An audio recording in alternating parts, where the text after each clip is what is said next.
Karibu katika episodi ya mwisho ya recap yetu. Kumbuka kwamba mzigo unaokwenda kujili mara baada ya huu ni hatari na nusu. Tunasonga mbele katika episodi ya 9 na ya mwisho ya recap yetu. Kumbuka kwamba mwamba Hyunjae tayari alishaanza kuailisha mchakato wake mzima kwenda kusafiri kwenda nje ya nchi kwenda kusoma, lakini bidada Minju aliwaka sana, akamshangaa jamaa kuona kwamba amempenda mwanamke kiasi ambacho anailisha hata kwenda kusoma, alafu mwanamke mwenyewe ni mwanaume. Sasa siku ya leo maajabu katika nyumba ya mwamba Hyunjae, wazazi wake na mwamba Hyunjae wakawa wamempigia simu jioni na kwamba wanahitaji aendelee kumfundisha binti yao masomo ya tuition kwa kipindi kama cha mwezi mmoja, kwa sababu mwamba Hyunjae alikuwa amesema kwamba huyu jamaa ni mwalimu wa tuition. Kwa hiyo mwamba akawa amepewa mkataba wa kuendelea kufundisha hapa kwa kipindi cha mwezi mzima. Mwamba hakuwa na namna yote zaidi ya kuweza kukubali, lakini alipofika huko chumbani kwa bidada akaanza kusema kwamba hivi wewe na kakaangu nyewe mna mahusiano ya namna gani? Mbona utafikiri mna mahusiano afu nyewe wote ni wa kiume? Sasa kumbe bana, kwa bahati mbaya wazazi wake walikuwa wanayasikia haya maongezo. Walipoyasikia wakajikuta wameingia mpaka ndani. Wewe unasemaje wewe, wana mahusiano hawa? Kwa kweli mama aliposikia mwanae wa kiume anahusishwa na skendo za ushoga, basi alijikuta mpaka ameweza kuzimia. Ina maana hawa wana mahusiano, wana urafiki wa ujirani kiasi hiki, kumbe wana mahusiano. Mama akaanza kuropoka, ndio maana ile siku nilikuta kwamba mtoto wangu ameandaa mpaka waini, alafu nikashangaa ndani hakuna mgeni yote wa kike bali kuna huyu kijana, kumbe wana mahusiano wa watu. Haya zaidi, wakati mwamba anamtoa bidada jioni kuelekea nje, alikuwa amemshika mkono. Mama akasema, unamshika mkono kabisa, angalia anavyoshikana haya mashoga makubwa. Kweli mwamba jioni alipoweza kutoka katika ile nyumba akasema kwamba naomba rudi kamsimamie mama yako, ila hii kitu ilimuumiza sana, alijikuta anatililika machozi. Sasa ile time bidada jioni anarudi nyumbani, anakutana na bidada Minju, akaanza kumwambia kwamba yani umeweza kusababisha mwamba Hyunjae aalilishe ndoto yake ya kwenda kusoma Marekani, ndoto aliyokuwa anaipenda sana, kwa sababu ya kwako wewe litoto la kiume. Mbona mnataka kuja kuilani dunia na mambo yenu ya kipumbavu hayo? Yani mnataka muanzishe mambo ya ushoga hapa duniani. Ninyi mna maana gani jamani? Unasema unampenda mtu aendelee kutoka na wewe wakati wewe ni mwanaume. Wewe dada una tabia mbaya, mchafu wewe. Hebu kama unampenda wewe mwanaume, mpe ruhusa yeye kwenda kusoma nje ya nchi, angalau aweze kujikuza kitaaluma. Kweli kabisa bidada jioni aliumia sana. Kesho yake akaamua kumwita mwamba. Alikuwa kama yuko kawaida hivi, lakini ndani ya moyo wake panawaka moto. Akamwambia mwamba kwamba hatakiwi kabisa kukata tamaa katika ndoto zake, anatakiwa kuelekea Marekani kwenda kusoma, asiailishe jambo lolote kwa ajili yake. Alafu bidada kwa ujasiri kabisa akasema kwamba anahitaji tuachane. Pindi nitakapokuja kurudi kuwa mwanamke, basi nakuahidi kwamba nishauri katika mahusiano na wewe, lakini sasa hivi nataka tuachane. Basi wakawa wameweza kuachana kinamna hiyo, yani ya kimtindo yani. Kwa kweli kuachana kwao kuliwasababishia wote machozi. Kila mmoja kwa upande wake alikuwa akilia sana. Hata mwamba Hyunjae alipoweza kurudi nyumbani, babake alikuja kugundua kwamba mwanae ana huzuni sana. Mzee alipoona hivyo akamwambia mwanae kwamba sisi tunazungumza kwa sababu ya maadili, kwa sababu tabia ya ushoga hairuhusiwi katika ulimwengu, na nakuomba sana mwanangu, kama umeamua wewe kufuata njia hiyo, basi amua kuishi katika maisha hayo, lakini mimi kama mzazi sijakubaliana na maisha hayo hata kidogo. Mwamba alilia sana kwa sababu anampenda sana bidada Jion, lakini pia huko upande wa pili mwamba Jion akaona kwamba ahamie katika nyumba ya bidada yule ambaye anajua siri yake kwamba anabadilika kutokea wa kike kuingia wa kiume. Basi alipokuwa anaenda kuhamia, kwanza akaamua kumpitia bidada Minju. Akamwambia bidada Minju kwamba mimi na mwamba Hyunjae tumeweza kuachana, kama utatafuta namna yoyote ya kuweza kuwa naye, basi utakuwa umefanya jambo jema zaidi, kwa sababu hayuko katika wakati mzuri kwa sasa. Hasa huku jiani alipoweza kufika kwa bidada yule, akaanza kufanya mazoezi ya kuandika vitabu vyake yeye mwenyewe, lakini ghafla tu kuna mtu alikuwa anagonga hodi wakati huu, na lakini kumbe alikuwa ni boyfriend wa bidada Yuri aliyekuwa anaitwa Miniyang. Alipofika tu na kukuta kwamba hapa ndani pana kijana wa kiume, tena huyu kijana inasemekana kwamba atakuwa anaishi hapa, haraka sana akamshika mkono na kumwambia kuwa sikuhitaji kabisa kukaa katika nyumba ya girlfriend wangu. Lakini bidada Yuri akawa amezuia na kusema kwamba mimi nitakuwa naishi naye, ila sababu sasa ya kuishi naye akawa anakosa kabisa. Sasa huku upande wa pili mwamba Hyunjae katika siku ya kesho anaelekea shuleni, anashangaa kuona kwamba ana upweke mkubwa mno, lakini kila sehemu anayotembea anakumbuka kumbukumbu za yeye na bidada Jion. Basi wakati huo bidada Minju akawa amemfuata na kumwambia kuwa umebakiwa bado na nafasi ya kufanya maamuzi. Akamwambia ni vyema sana ukakubali kwenda kusoma nchini Marekani. Huenda utakaporudi akili yako kidogo itakuwa imeweza kutulia, kuliko ukiendelea kukaa na sehemu ambayo inakupa mawazo kila wakati, itakusumbua sana kiafya. Lakini bado mwamba kichwani kwake kote alikuwa anamwaza bidada tu, yani hakuwa ametoa jibu lolote lile. Lakini kumbuka kwamba mwamba Hyunjae ana urafiki wa karibu na yule mwamba anayefahamika kama Miniyang aliyeweza kumkuta jioni kule kwa bidada Hyun. Basi akawa anamsimulia mshikaji wake kwamba yani huwezi kuamini, girlfriend wangu nimemkuta anaishi na mwanaume, alafu mimi namfukuza huyo mwanaume, yeye anamngangania anasema abakie huyo mwanaume. Mwamba kama amegundua kwamba ni yule girlfriend wake Jioni ndo anaishi na bidada. Jamaa akagundua kabisa kwamba bidada Jioni naye atakuwa anapitia wakati mgumu sana, ndio maana ameamua kwenda kukaa kwa rafiki yake. Akatamani kwenda kumpigia, lakini akakumbuka maneno aliyokuwa ameongea siku ya jana. Bidada alisema kuwa hahitaji kabisa kuendelea kudeti na huyu jamaa, na jamaa Hyunjae hakuwa na namna yoyote ile isipokuwa kukubali wito wa kwenda kusoma kule nje ya nchi. Akafika kwa profesa na kusema kwamba niko tayari kusafiri kuelekea Marekani kwenda kimasomo. Basi bidada Minju alifurahi kweli kweli, kwa sababu atakwenda kusoma nchini Marekani akiwa na mwamba Hyunjae. Basi wakanywa sana ulabu siku hiyo. Sasa Sasa Mwamba baada ya kulewa muda wote tu anasema Jioni nakupenda bana, hata kama umebadilika kuwa wa kiume mimi nakupenda. Na Mwamba bana akaongoza njia moja kwa moja akaenda kulala mlangoni kwa bidada Jioni. Minju alipambana sana, akambeba Mwamba akampeleka katika sofa na kisha akawa ameweza kumfunikia. Sasa bidada baada ya kumlaza Mwamba anampenda vibaya sana, akawa anamtazama Mwamba anatamani kuweza kumpiga kisi, ila anamsogelea tu. Mwamba anasema Jioni nakupenda. Sasa hii kamkata mpaka vaibu. Sasa Mwamba alfajiri na mapema anakuja kushtuka na kugundua kwamba alilala katika chumba cha bidada Minju, ila anatoka tu katika mlango bana, anakuja kushtuka kwamba naye bidada kumbe ndo alikuwa anarudi katika nyumba yao kwa maana ya Jioni. Kumuona Mwamba alikuwa amelala kwa bidada Minju, hii kitu ilimuuma sana. Kwa kweli Mwamba Eunjay alitamani kuongea jambo, lakini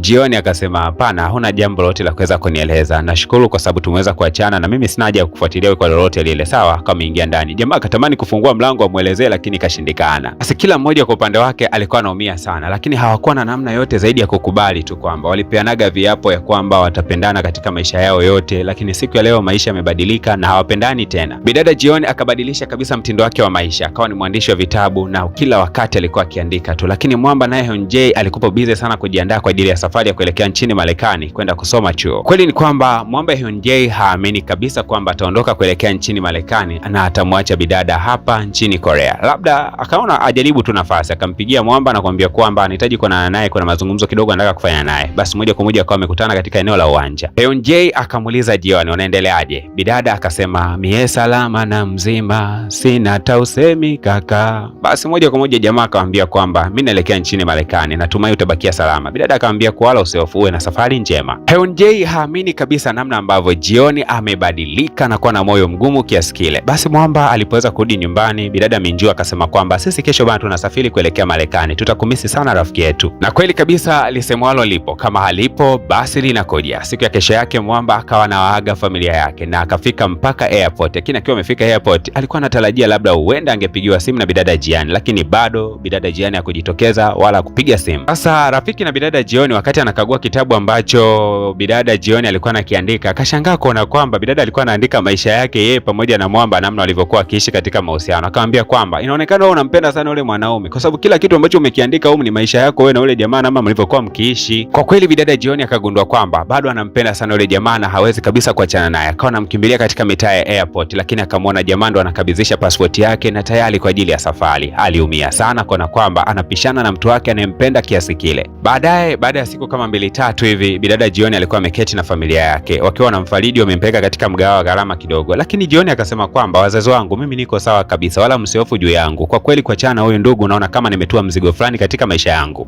Huko upande wa pili, dada yake na bidada Jioni anayefahamika kama Jia alikuwa anaenda kukutana na mpenzi wake. Siku ya leo kamvalia kinyago cha mdoli bana, anacheza kweli kweli, anamkumbatia boyfriend wake huyu. Kumbuka kwamba alikuwa anampenda kutokea walipokuwa wakisoma shule ya msingi mpaka sekondari. Sasa nakumbusha tu kwamba ni miezi 3 imepita kutokea kipindi ambacho Mwamba Eunjay aliweza kuondoka kuelekea nje ya nchi kwa maana ya Marekani. Sasa hivi bana bidada Jioni ameshazoea maisha yake, anapiga mpaka gym yani. Sasa tukirudi nchini Marekani, Mwamba Eunjay kumbuka kwamba kila wakati ana ujirani mkubwa sana na bidada Minju, lakini mpaka dakika hii ni miezi 3 imepita bado anashindwa kabisa kuingia katika moyo wa bidada Minju. Hasa yule rafiki wa bidada Jioni akawa amemtumia Mwamba ile novel ambazo mpenzi wake alikuwa akiziandika kila wakati. Akasema kwamba nilimwambia aandike story, lakini ubaya ni kwamba kila kitu alichokuwa anakiandika katika story alikuwa anaandika juu yako, na yeye alikuwa afahamu kwamba anaandika maisha yenu, na watu wakaipenda sana ile story. Sasa bwana mkubwa akawa anashangaa kuona kwamba ina maana huyu mwanamke bado anampenda licha ya kwamba alisema waweze kuachana, kwa sababu hata kama anaandika story anaandika story za maisha yao tu. Hasa hutokaa uamini, Mwamba Minyang anaaminiki kwamba bidada huyu mpenzi wake huenda ana date na huyu Jioni kwa sababu kila wakati anaona wako pamoja. Wakati mwingine akawa anajificha mpaka kwenye makabati anawavizia, lakini baadaye anakuja kumvuka tu. Ikabidi Minyang aanze kuwaka leo, akaanza kusema kwamba hivyo dude la kiume kabisa, uko busy tu kila wakati kwenye nyumba ya mwanamke au nyumba ya mwanamke, hivyo huna marafiki wa kiume wenzako? I say bidada Jiani alikosa kabisa jibu la kuweza kujibu. Moja kwa moja akawa amewatoa out huyu Mwamba Minyang pamoja na mpenzi wake katika eneo fulani hivi la mgahawa. Hasa walipofika mgahawani wakakutana na yule mdada mmoja anayefahamika kama Jinja, ambaye wakati fulani hivi alikuwa anagombaniana na dada yake Jiani, alikuwa anagombaniana mwanaume. Sasa kwa bahati mbaya dada yake na Jiani akaweza kufanikiwa kumpata yule mwanaume, kwa Jinja akatoka kavu. Hasa Jinja alipoweza kumwona bidada Jiani akaanza kumsifu na kusema kwamba isewe kaka ni bonge la handsome, nimetokea kukuelewa tu yani. Naomba kuanzia leo wewe unafanya kazi katika mgawa wangu, na akampatia mpaka uniform. Yani hakutaka maelekezo yoyote yale. Kwa akawa anamkabidhi hizo uniform Jian kwamba atakuwa anafanyia kazi hapa. Sasa Mwamba Yunjay akawa anafuatilia kila wakati katika mtandao, kufuatilia simulizi zote ambazo bidada Jian alikuwa akiziandika katika mtandao, na akagundua kwamba simulizi zote zilikuwa zikielezea maisha yao wao wenyewe. Na kila wakati ambapo bidada alikuwa akiachilia story moja, basi kuna mtu wa kwanza kabisa kucomment, japokuwa alikuwa hamjui huyu mtu ambaye alikuwa na comment alikuwa ni nani, ila bidada alikuwa anafurahia sana kuona kwamba huyu mtu alikuwa akimsupport sana katika story zake. Hasa baada ya Min Young pamoja na bidada kuwa katika mahusiano ya muda mrefu, leo akaamua tu bana waweze kuvunja ukimya na kuanza kuchumbiana, tofauti kabisa na wabongo ambao wanakaa mpaka miaka 6 na baadaye wanakuja kuachana na mtu anakuja kuoa mtu mwingine. Basi hawa wawili bana wakaamua tu leo kuchumbiana rasmi na wakatangaza uchumba wao rasmi. Bidada Jian alikuwa akishuhudia tukio hili zima, namna ambavyo hawa wawili walikuwa na kisi, akawa anakumbuka mbali sana kipindi hicho ambacho yuko katika penzi zito na Mwamba kabla ya kubadilika kuwa la kiume. Bidada akiwa na mawazo sana, hata ukaja msimu wa mvua akawa anawaza sana kwamba katika msimu huu wa mvua alikuwa akienjoy sana alipokuwa na Mwamba Yunjay, lakini siku ya leo alikuja mtu akiwa amevaa pullover. Kutia kumtazama usoni anagundua kwamba hakuwa mwingine zaidi ya Mwamba Yunjay. Akampatia bidada barua kwamba ametoka kuacha chuo huko nchini Marekani, amekuja kugundua kwamba moyo wake bado huko nchini Korea na anampenda sana huyu jamaa. Lakini pia akampatia barua ambayo bidada Minju alikuwa ameiandika akisema kwamba nimekubali kwamba siwezi nikachukua moyo wa mtu ambaye alimpenda mtu mwingine. Zaidi nimekubali kumrudisha Mwamba Yunjay nchini Korea ili tu aje kufurahia penzi lake na huyo jamaa. Baada ya bidada jioni kuyasikia yale maneno mazuri kutokea kwenye kinywa cha Mwamba, basi hakuna namna yoyote zaidi ya kumkubali jamaa kwa mpenzi wake rasmi. Miezi mitatu kutokea wakati huo walipoweza kurejeana na kuwa kama wapenzi tena, ghafla tu bana bidada alibadilikaga kuwa wa kike na hakuweza kuwa wa kiume tena. Wakajikuta tu kwamba wanaishi katika mazingira hayo, japokuwa bidada kila wakati alikuwa anaweka tahadhari kwa kushika vifaa vya kiume, akidhania kwamba wakati wote anaweza kubadilika kuwa wa kiume. Na kufikia hapo ndio tunakuwa tumefikia ukomo wa movie yetu. Tahadhari kubwa ambayo ningependa kukuachia ni kwamba movie hii ni kama ililenga kuelimisha masuala ya kuhalalisha tabia fulani. Jambo pekee kama DJ wako ni kusii na kukumbusha kwamba ni kinyume na maadili, lakini pia ni nje kabisa utaratibu wa kidini. Pindi kunapokuwa na mahusiano kati ya watu wote wenye jinsia moja, basi unakupa unamkosea Mungu wako, lakini pia unaikosea jamii yako, hususan kwa Watanzania. Kwa hiyo kama ningekuuliza swali, vipi kama mpenzi wako angebadilika na kuwa wa kiume ama angebadilika kutoka wa kiume kuwa wa kike? Basi pointi ya msingi ya jibu na swali hilo ni kwamba unatakiwa kuachana naye mara moja. Okay.